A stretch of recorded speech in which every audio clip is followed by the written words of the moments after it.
ಕೆಲಸ ಮಾಡ್ತಾ ಇದೆ ಅಂತೇಳಿ ನಮಗೆ ಒಂದು ಅಭಿಮಾನ ಸಲ್ಲಿಸ್ತಾ ಇದ್ದಾರೆ ಸರ್. ಮತ್ತೆ ಯಾವಾಗ ಅನ್ಕೊಂಡ್ರಿ ಕಾರ್ಯಕ್ರಮ? ನಾವು 15 ದಿವಸಕ್ಕೊಂದು 1ನೇ ತಾರೀಕು ನಿನ್ನೆ ರಂಜಾನ್ ಹಬ್ಬ ಅವೆಲ್ಲ ಇದ್ದು ಅಂತೇಳಿ ನಾವು ಇವತ್ತು 2ನೇ ತಾರೀಕು ಇಟ್ಕೊಂಡು ಪ್ರತಿ ತಿಂಗಳಿಗೆ 1ನೇ ತಾರೀಕು ಇಲ್ಲ 15ನೇ ತಾರೀಕು ತಿಂಗಳದಾಗ 2 ಸಾರಿ ನಾವು ಎಲ್ಲರನ್ನೂ ಜಾಗೃತಿಗೊಳಿಸೋ ಕೆಲಸ ಮಾಡ್ತಾಯಿದ್ವಿ. ನಮ್ಮ ಸಂಘಟನೆಯೊಳಗೆ ಯಾರು ಪ್ರಾಮಾಣಿಕವಾಗಿ ನಿಸ್ವಾರ್ಥ ಸೇವೆ ಸಲ್ಲಿಸ್ತೀವಿ ಅಂತೇಳಿ ಯಾರು ಸ್ವಾಭಿಮಾನಿಗಳಾಗಿ ಯಾರು ಬರಬೇಕಂತೇಳಿ ನಮ್ಮ ಸಂಘಟನೆಯೊಳಗೆ ಯಾರು ಸಂತೋಷದಿಂದ ಬಂದು ಯಾರು ಜಾಯ್ನ್ ಆಗ್ತಾರೆ ಅವರಿಗೆಲ್ಲ ನೇಮಕಾತಿ ಕೊಡ್ತಾಯಿದ್ವಿ. ಯಾಕಂದ್ರೆ ಒಳ್ಳೆಯ ಸಮಾಜ ನಿರ್ಮಾಣ ಆಗಬೇಕಾದ್ರೆ ನಮ್ಮ ಒಬ್ಬರಲ್ಲಿ ಸಾಧ್ಯ ಇಲ್ಲ. ಇಡೀ ಎಲ್ಲ ಸಮುದಾಯದ ನಾಗರಿಕರಲ್ಲಿ ಮನೆಗೆ ಒಬ್ಬರು ಇಬ್ಬರು ಅಟ್ಲೀಸ್ಟ್ ಒಂದು ಒಳ್ಳೆತನ ಬಯಸೋರು ಬರಲೇಬೇಕಾಗಿದೆ. ಆ ನಿಟ್ಟಿನಲ್ಲಿ ಹಂಗೆ ಬರ್ತಾ ಇದ್ದಾರೆ.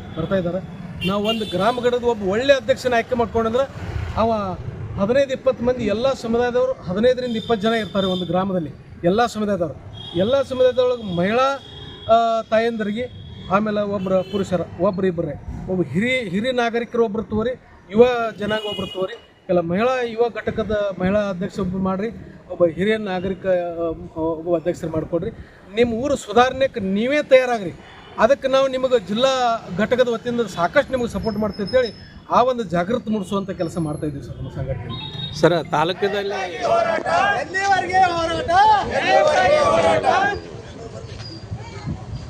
ಸರ್ ಘೋಷಣೆ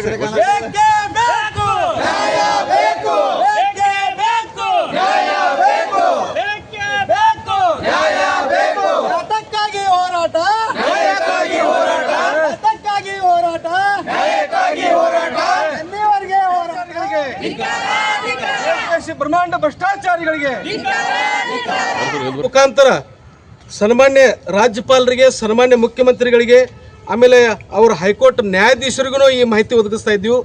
ಆಮೇಲೆ ನಮ್ಮ ರಾಜ್ಯದ ಅಧಿವೇಶನದಲ್ಲಿ ಕೂಡ ವಿರೋಧ ಪಕ್ಷ ನಾಯಕರಾಗಿರ್ಬೋದು, ಎಲ್ಲ ಜನಪ್ರತಿನಿಧಿಗಳು ಬ್ರಹ್ಮಾಂಡ ಭ್ರಷ್ಟಾಚಾರ KPSC ಒಳಗೆ ಇರುವಂಥದ್ದನ್ನು ಅಲ್ಲಿ ಅಧಿವೇಶನದಲ್ಲಿ ಒಂದು ವಿರೋಧ ವ್ಯಕ್ತಪಡಿಸಿದ್ದಾರೆ. ಅದಕ್ಕೊಂದು ಕಾನೂನು ತರ್ತಾ ಇದ್ದಾರೆ ಅಂತ ಸುದ್ದಿ. ಬರೀ ಸಾಕಷ್ಟು 100 ಕಾನೂನು ಅದಾವ. ಆ ಕಾನೂನು ಬೇಕಾಗಿಲ್ಲ. ಯಾರು ತಪ್ಪಿತಸ್ಥರಿದಾರಲ್ಲ ಇಂಥ ದೇಶದ್ರೋಹಿಗಳು, ಅಂಥವ್ರು ಆಸ್ತಿ ಸಂಪೂರ್ಣ ಸರ್ಕಾರ ಮುಟ್ಟುಗೋಲು ಹಾಕೋಬೇಕು. ಆಮೇಲೆ ಅಂಥ ತಪ್ಪಿತಸ್ಥರನ್ನ ಗಲ್ಲಿಗೇರಿಸುವಂಥ ಕಠಿಣ ಕಾನೂನು ಜಾರಿ ಆಗಬೇಕಂತೇಳಿ ನಮ್ಮ ಕರ್ನಾಟಕ ರಕ್ಷಣಾ ವೇದಿಕೆ ಸ್ವಾಭಿಮಾನಿ ಬಣ ನಮ್ಮ ಜಿಲ್ಲಾ ಘಟಕದ ವತಿಯಿಂದ ನಾವು ಇವತ್ತು ಮನವಿ ಸಿಂದಗಿ ತಾಲೂಕು ಅಧ್ಯಕ್ಷರಾಗಿರುವ ಮಲ್ಲಪ್ಪ ಶಂಕರಪ್ಪ ಹಡಪದ್ ಇವರು ಕರ್ನಾಟಕ ರಕ್ಷಣಾ ಸ್ವಾಭಿಮಾನ ಬಣದಿಂದ, ರಕ್ಷಣಾ ವೇದಿಕೆ ಬಣದಿಂದ ಭ್ರಷ್ಟರ ಒಂದು ಕೈಚೀಲಿರುವ ಈ ಭ್ರಷ್ಟರಿಗೆ ಒಂದು ತಕ್ಕ ಪಾಠ ಕೇಂದ್ರ ಸರ್ಕಾರ ಮತ್ತು ರಾಜ್ಯ ಸರ್ಕಾರ ಒಂದು ಬಡವರಿಗೆ ಒಂದು ನ್ಯಾಯವನ್ನು ದೊರಕಿಸಿಕೊಡಬೇಕು. ಇವತ್ತು ಹಳ್ಳಿಯಲ್ಲಿ ಇರ್ತಕ್ಕಂಥ ಬಡ ಮಕ್ಕಳು ಅವ್ರಿಗೆ ಆಸ್ತಿ ಇರೋದೇ 1 ಬೇಡ 2 ಎಕರೆ, 2 ಬೇಡ 3 ಎಕರೆ. ಅದರಲ್ಲಿ ಕೂಡ IAS ಆಫೀಸರ್ ಆಗಲು ನಮ್ಮಲ್ಲಿ ರೈತರ ಬಳಿ ದುಡ್ಡಿರಲ್ಲ.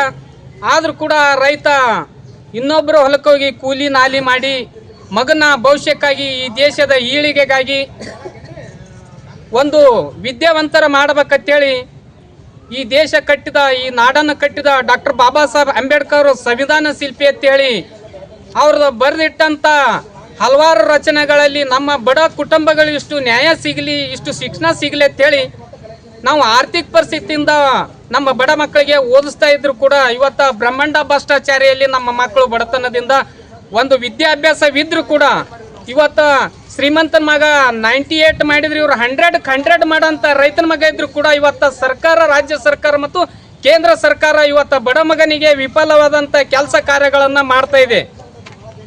ಇವತ್ತು ಈ ಕಾರ್ಯಗಳನ್ನು ಭ್ರಷ್ಟರ ಒಂದು ಮುಗಿಸ್ಬೇಕಾದ್ರೆ ಇವತ್ತು ಯಾರಿನಿಂದ ಸಾಧ್ಯ ಅಂತ ಕೇಳಿದ್ರೆ ಒಂದು ಪತ್ರಿಕಾ ಮಾಧ್ಯಮದವರು, ಒಂದು TV9 ಚಾನಲ್ದವರು, ಇವರೆಲ್ಲರೂ ಕೂಡಿ ಒಗ್ಗಟ್ಟಿನಿಂದ ಈ ದೇಶದ ಬೆನ್ನೆಲುಬು ಅಂತ ಹೇಳ್ತಾರ. ದೇಶದ ಬೆನ್ನೆಲುಬು ಯಾರ ಕೇಳಿದ್ರೆ ರೈತರ ಅಂತ ಹೇಳ್ಯಾರ. ರೈತರಿಗೆ ಎಲ್ಲಿ ಚೂರಿ ಹಾಕ್ಯಾರಂದ್ರೆ ಆ ದೇಶದ ಬೆನ್ನೆಲುಬು ಅಂತ ಹೇಳ್ಯಾರಲ್ಲ, ಅದೇ ಒಂದು ಚೂರಿ. ರೈತರ ಬೆಳೆದಂಥ ಬೆಳೆ ಕೂಡ ಸರಿಯಾಗಿ ಅವರಿಗೆ ಪರಿಹಾರ ಸಿಗ್ತಾ ಇಲ್ಲ, ಬೆಳೆದಂಥ ದುಡ್ಡನ್ನು ಸಿಗ್ತಾ ಇಲ್ಲ.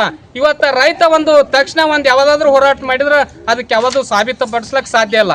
ಅದೇ ಒಬ್ಬ ರಾಜಕಾರಣಿ ತನ್ನ ಯಾವುದೋ ಪರಿಸ್ಥಿತಿ ಆರ್ಥಿಕ ಅವ ಮನಿ ಸಂಸಾರದ ವಿಚಾರ ಮಾಡವ ಒಂದು ಯಾವ್ದಾದ್ರು ಬಂದ್ರೆ ಹಿಂದೆ ಹಲವಾರು ಸಂಘಟನೆಗಳು ಬರ್ತಾವ.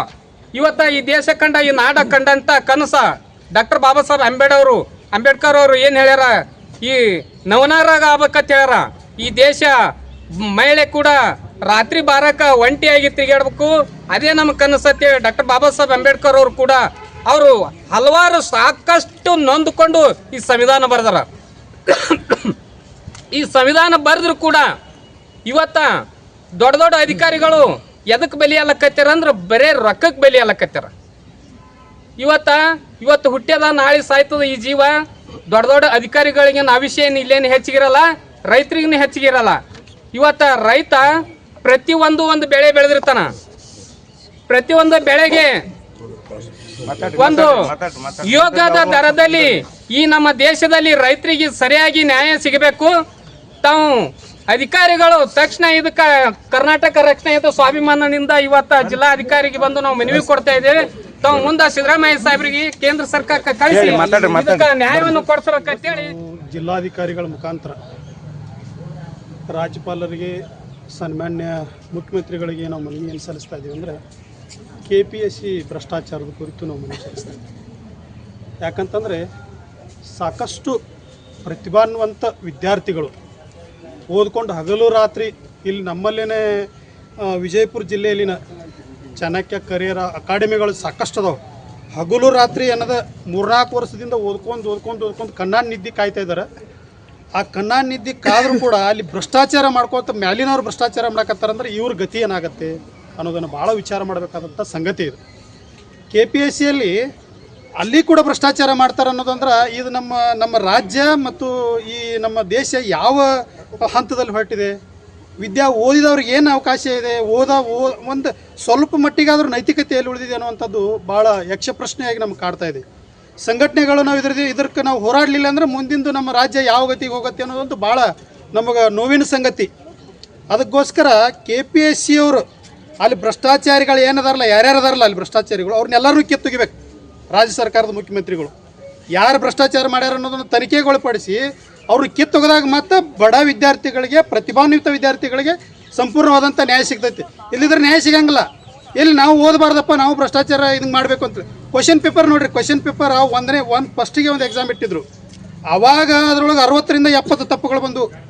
ಅಂದರೆ KPSCಯವರು ಅಷ್ಟು ದಡ್ಡ ಅದಾರ ಅಂದರೆ ಬೇಕಂತಲೇ ಮಾಡಿದ್ರು. ಕನ್ನಡಿಗ ವಿದ್ಯಾರ್ಥಿಗಳಿಗೆ ಬೇಕಂತಲೇ ಮಾಡಿದ್ರು ತಪ್ಪು ಬರ್ದದ್ರೊಳಗೆ. 2ನೇ ಸತಿ ಮತ್ತೆ ಪರೀಕ್ಷೆ ಇಟ್ಟರು, ಅದ್ರಾಗೂ ತಪ್ಪು ಬರ್ದಾರ.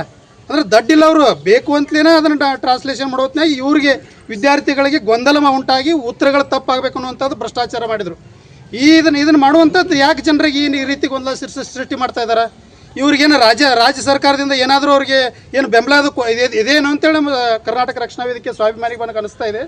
ಇವತ್ತಿನ ದಿವಸ ಈ ಹೋರಾಟ ಎಲ್ಲಿವರೆಗೆ ಅಂದ್ರೆ ನಮ್ಮದು ಈ ಪ್ರತಿಭಾನ್ವಿತ ವಿದ್ಯಾರ್ಥಿಗಳಿಗೆ ಅವ್ರು ಓದಿದವರಿಗೆ ನ್ಯಾಯ ಸಿಗುವವರೆಗೆ ನಮ್ಮ ಹೋರಾಟ ಇದು ನಿಲ್ಲುವುದಿಲ್ಲ ಅನ್ನುವಂಥ ಮಾತನ್ನು ಹೇಳ್ತಾ ಇದ್ದೀನಿ.